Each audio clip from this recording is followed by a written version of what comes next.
분양대행사 직원들한테 이제 업무대행사나 또는 지역주택주화 추진위원회가 교육을 하는 거죠. 10%밖에 안 됐는데 몇십 프로라고 안내해라. 그리고 자격 안 되는 사람들 일단 끌어들여라. 나중에 안 되면 돌려주면 되고 뭐 되면은 뭐 이제 분양하면 되지 이런 식이에요. 이제 그거 다 불법이에요.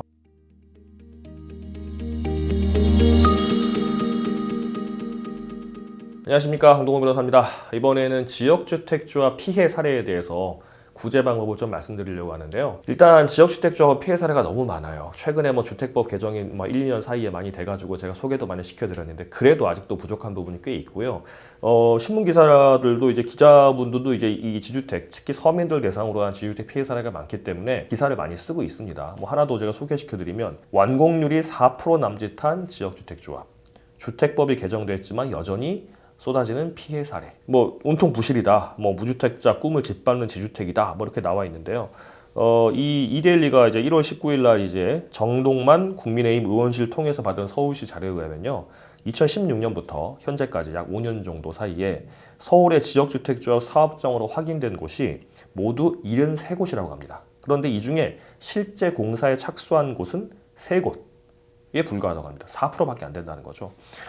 이거 제가 이제 뭐 영상도 많이 촬영하면서 많이 말씀드렸었는데 지역주택조합이 처음에 모집신고, 조합원 모집신고를 하고 나서 입주까지 되는 거. 그 사이에 이제 가격이 뭐 2배, 3배를 받든 말든 그거는 다 포함해서라도 입주까지 되는 게 20%도 안 된다고 국토교통부 통계가 있었어요. 17%, 18% 된다고 그랬고 통계 사례를 좁혀가지고 이 신문기사에 나온 것처럼 서울 지역에 또 2016년부터 21년까지 사이에 보니까 모집신고하고 이제 이게 입주도 아니에요. 공사 착공만 하는 것도 4%도 안 된다고 하면 점점점 더 이제 떨어지고 있죠. 이제 성공률이. 지역주택조합은 정상적으로 짓는 조합도 꽤 많이 있어요. 특히 지방 같은 경우는 땅값이 그렇게 비싸지 않기 때문에 그래도 성공률이 그나마 높은데 서울 같은 경우는 땅값이 워낙 높다 보니까 처음에 싸게 이제 아파트를 살 수 있다고 모집을 해가지고 이제 나중 이 비싼 땅을 가지고 공사를 하려니까 땅을 사야 되는데 돈이 모자라니까 계속 추가 분담금 받고 그 추가 분담금이 안 되면은 뭐 대출이 안 되거나 돈을 안 내면은 사업이 좌초되는 경우가 너무 많습니다. 그래서 이런 4%밖에 안 되는 이 참담한 성공률이 나오는데요.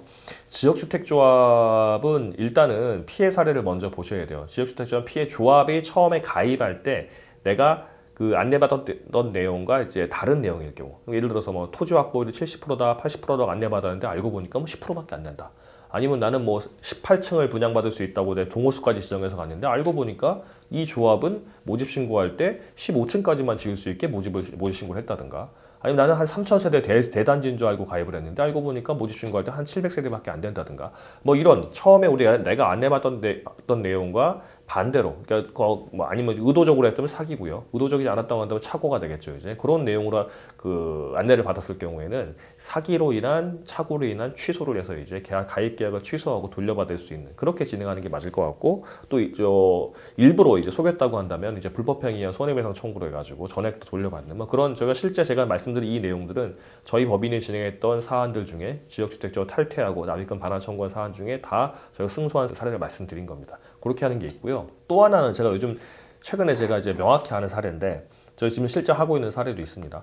지역주택조합인데 어떻게 하냐면 이 당장 돈을 몇 천만 원씩 한 명 들어오면 이제 계약금 뭐 업무대행비 등등등 해서 돈이 몇 천만 원씩 들어오니까 그냥 무작정 그냥 사람들 끌어모으는 거예요. 분양대행사 직원들한테 한 명 데려올 때마다 적으면 몇 백만 원, 많으면 몇 천만 원씩 이제 수당을 준다고 하면서 데려오는 겁니다. 그래서 뭐라고까지 하냐면 그 지역주택조합은 자격 조건이 있잖아요. 뭐 거주 조건, 그 다음에 뭐 소유자 조건, 뭐 세대 조건 이런 게 있는데 그 동네 살지 않거나 아니면 이제 1가구 2주택이거나 1주택이라도 뭐 85제곱미터 초과의 전용 면적을 가지거나 뭐 등등 세대주가 아니거나 이런 사람도 막 끌어들이는 겁니다. 그래서 이 가입하는 사람이 괜찮아요? 물어보면 괜찮아요. 소위 말해 임의 세대니까 나중에 지어지고 나면 일반 분양할 때 남는 거 줄게요. 이렇게 말을 한단 말이죠.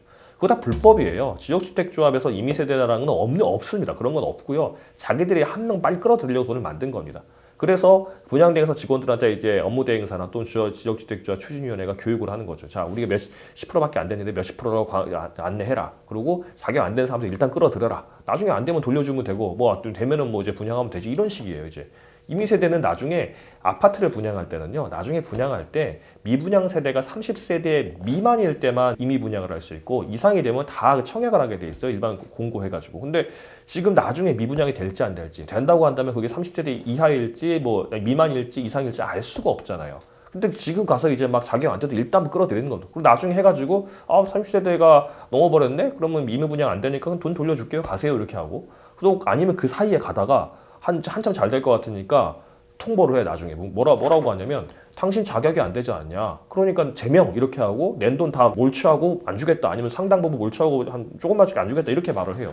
그러면 이제 가입한 사람은 황당하죠. 처음에는 될 것처럼 말했는데 왜 이제서 그러냐? 그러면 증거가 어딨냐? 이렇게 말을 하는 경우들이 많아요. 그래서 이런 가입 자격 가지고 이제 문제가 되는 경우들도 많이 있거든요. 그래서 이런 경우들은 아까 제가 처음 말씀드린 거는 기망행위를 입증을 해야 되고, 두 번째 같은 경우는 자격이 안 됨에도 불구하고 명백히 그 동네 살지 않는 주민등록등본을 냈다든가, 아니면 명백히 등기부 등본상에 이제 2주택이거나 1주택이라도 그 전용면적이 85제곱미터 초과하거나 세대수가 아닌데도 불구하고 가입시켰다는 건 조합도 알았다는 거 아니냐?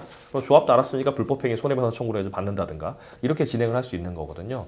그래서 제가 지금 이 영상을 찍으면서 다 말씀드릴 수가 없죠. 너무 많은 내용들이니까. 그런데 이런 조합에서의 처음에 안내된 내용과 다른 내용이 진행된다든가, 아니면 자격 조건에 관해서 이제 잘못 안내받았다든가, 이런 경우 같은 경우는 이 사건을 많이 다뤄본 변호사에게 가가지고, 경험이 많은 변호사는 제가 말씀드린 것처럼 이제 이런 유형들이 있을 거 아닙니까? 어떻게 대처하는지 이제 방법들이 있으니까 그 도움을 받으셔가지고 탈퇴하고 납입금 반환 청구를 한다든가, 아니면 손해배상 청구를 한다든가, 그렇게 진행하시면 아마 권리 구제가 가능할 것으로 보입니다.